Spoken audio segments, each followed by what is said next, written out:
Purihin po ang Panginoon at isang pinagpalang araw sa inyong lahat. Sa ating mga ka-GMB, welcome po sa ating Good Morning Beautiful FB Live ngayong araw ng Martes. Patuloy po nating tatalakayin ang paksang napapanahon para sa ating bansang minamahal. So sa lahat ng ating mga live viewers, sa lahat po ng ating mga kaibigan, sa lahat po ng ating mga kapamilya at mga kamanggagawa, Team JTC Makati, Montalban, Pampanga, Japan, New Zealand, at maging po sa lahat ng ating mga kababayan sa iba't ibang bansa, lagi nating tatandaan that with God, life is beautiful. He came to give us life and to have it more abundantly.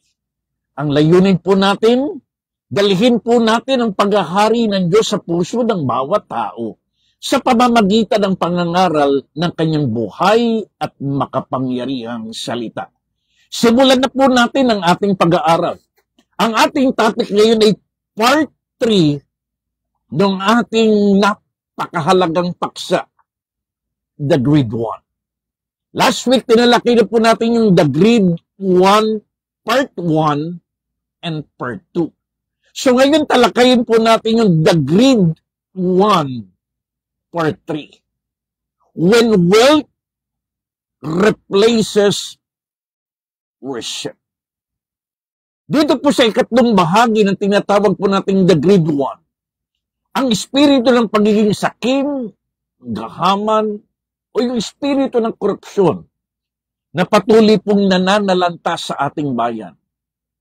Kapag ang yaman, ang salapi, at ang pera ay sinamba ng tao, ito po yung tinatawag nating the love of money.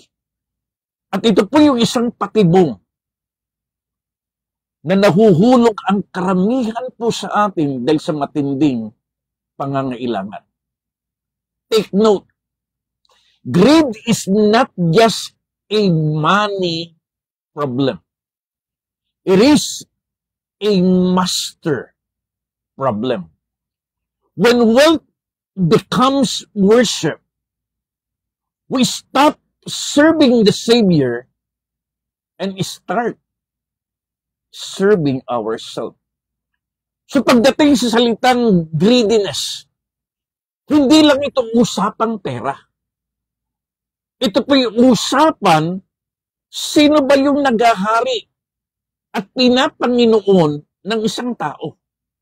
So this is not just about a money problem, it is a master problem.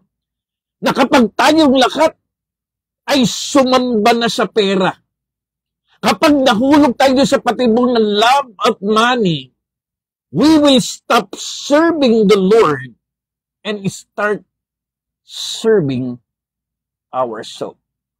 Nakita po natin yung kalunos-lunos na dinanas ng ating mga kababayan sa Cebu, nung tinamaan ng bagyong Tino, at kailan lang yung ating mga kababayan na tinamaan ng Typhoon Uwan. Talagang nakakahamag, nakakalunos. And this is not just a natural or national tragedy.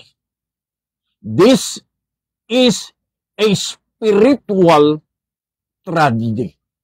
Because when wealth replaces worship, the nation will sink not just in water, but our nation will sink in wickedness.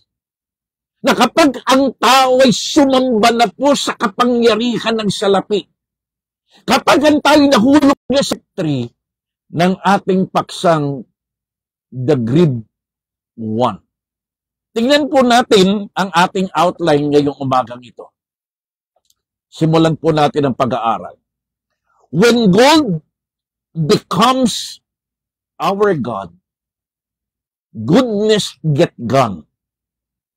Kapag ang ginto ay ginawa na po natin Diyos, Nawawala na po yung ating kabutihan sa ating kapwa. When money is magnified, morality is minimized. Again, when gold becomes God, goodness get gone. And when money is magnified, morality is minimized. Kapag ang ginto'y ginawa nating Diyos, nawawala na po yung ating pagmamalasakit sa ating kapwa. Kapag ang pera ang ating sinamba, nawawala na po yung ating pagmamahal. Hindi lang sa Diyos, kundi sa ating kapwa. So tingnan po natin yung ating outline ngayong umaga. Pakisulat po natin. Number 1, the passion that pollutes. Number 2, the power that perverts. And number 3, the perspectives that purifies. Isa-isahin po natin ang mga paksang ito upang ating maintindihan itong ikatlong bahagi ng the grade 1. So point number 1, the passion that pollutes. When the hunger for more poisons the heart for God. Ito yung sinasabi ng James chapter 3 verse 16. For where envy and selfish ambition exist, there is disorder and every evil practices. Tandaan po natin, kapag yung ating puso ay pinagharian na po, na-pollute, ito yung tinatawag nating polluted passion. Yung ating kagutuman o kagahaman sa mga bagay na material ay nangibabaw higit sa Diyos. Nalalason po yung ating mga puso. Greed will pollute priorities and poison purity. Pag polluted na po yung passion natin, nalason na po yung puso nating dating pinaghaharian ng Diyos. Nalason na po yung puso nating dating nagmamahal, nagmamalasakit at naglilingkod sa bayan. It will pollute our priority. And it will poison our purity. Lalasunin ito yung mga bagay na dapat nating unahin at sisirain nito yung ating paglakad sa katwiran at kabanalan sa Diyos. People will start loving luxury more than the Lord. Passion, proposition, polluted public services. Kaya yung dati nating pagnanasan maglingkod sa bayan, yung dati nating pagnanasan magmahal sa Diyos, magmahal sa kapya, napupulyot, napupoison. Kaya tandaan po natin ito, ang nakakalason sa lipunan, hindi ulan, hindi bagyo, hindi lindol. Ang talagang nakakalason sa ating lipunan ay yung pagkaganid, pagkasakim, at pagkaswapang sa yaman ng mundo. A polluted passion for possession will always produce poverty of purpose. So again, tandaan po natin, polluted passion. Yung puso na nilason ng kasakiman, nawawala na po sa atin ang pag-ibig sa Diyos at pag-ibig sa kapwa.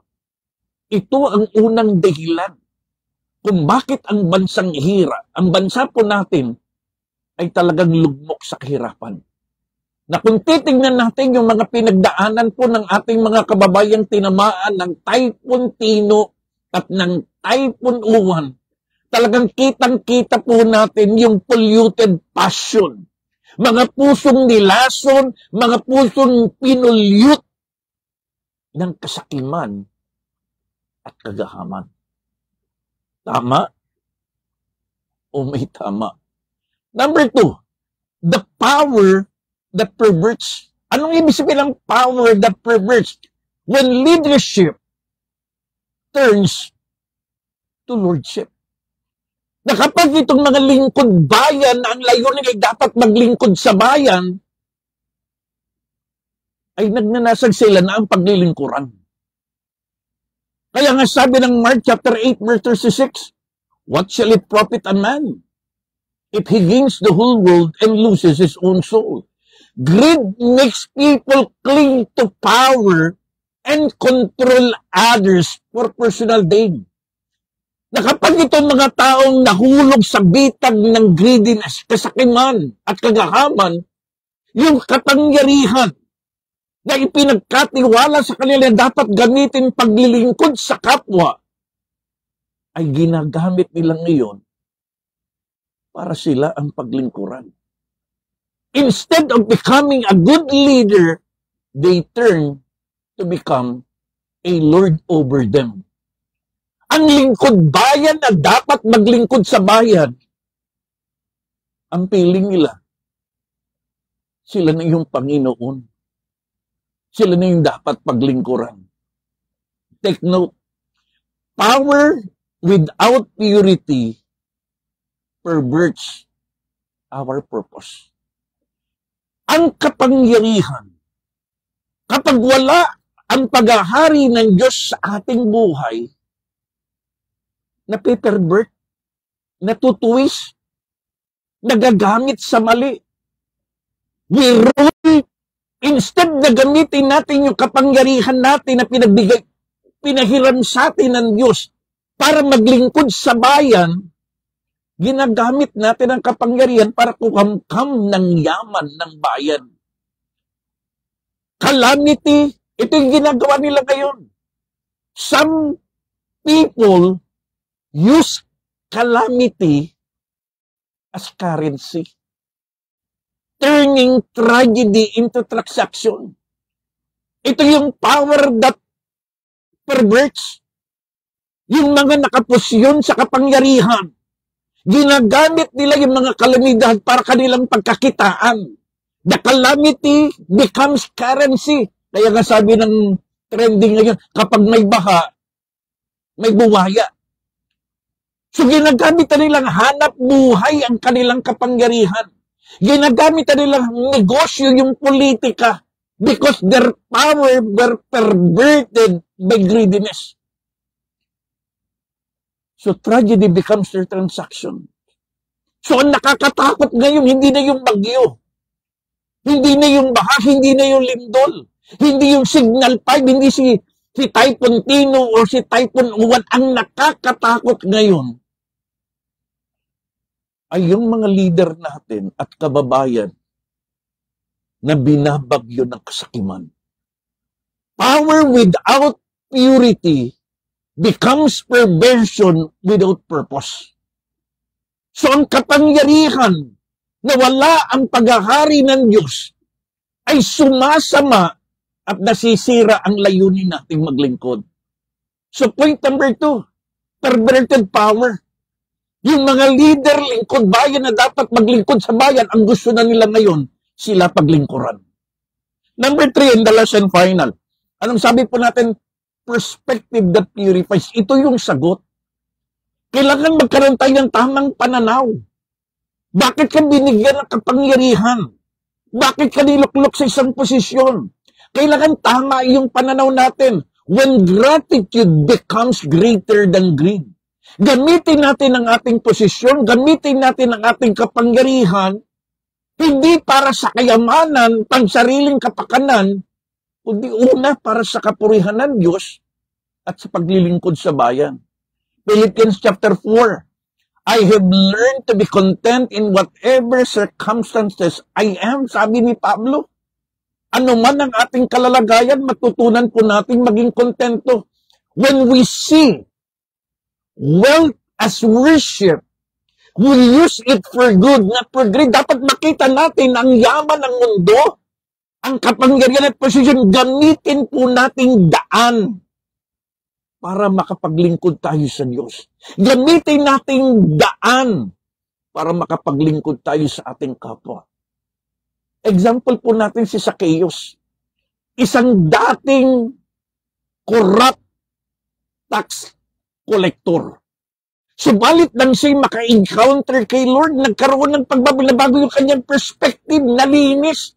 Kaya sabi niya, Panginoon, Kung ako man ay may dinaya sa aking pagkukolekta ng tax, kalahati ng yaman ko ibabalik ko. At kung meron man akong nadayang tao, 4 na beses kong ibabalik ang aking nakuhang pandaraya sa kanya. Nagkaroon ng right perspective. Nagkaroon ng purified perspective. Tandaan po natin ito. Pag malinaw ang pananaw, malinis ang kamay. Bawat kapangyarihan, bawat posisyon na ipinapahiram sa atin ng Diyos, na ipinapahiram sa atin ng taong bayan, ay dapat may malinaw at maganda tayong pananaw. Pure perspective produces powerful peace.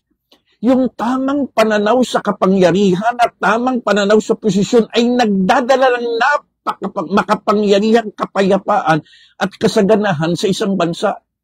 Tandaan po natin, contentment makes the poor man rich.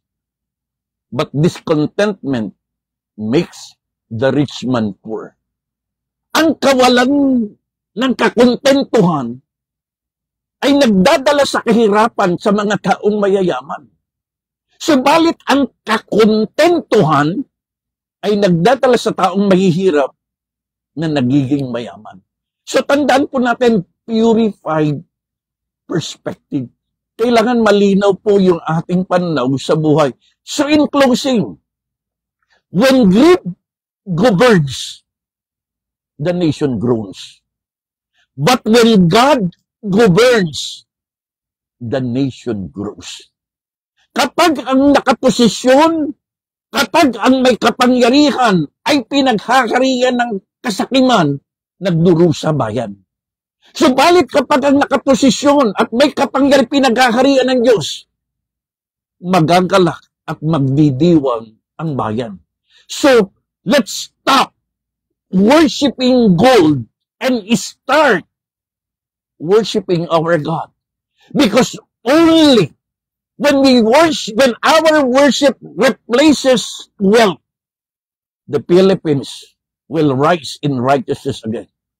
Makakabangon po ang bansang Pilipinas kapag tayong nasa posisyon at kapangyarihan ay naglingkod sa Diyos, aangat, uunlad, makakabangon at sasagana ang ating bayan.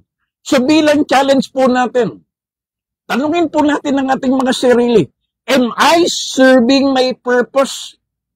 Or am I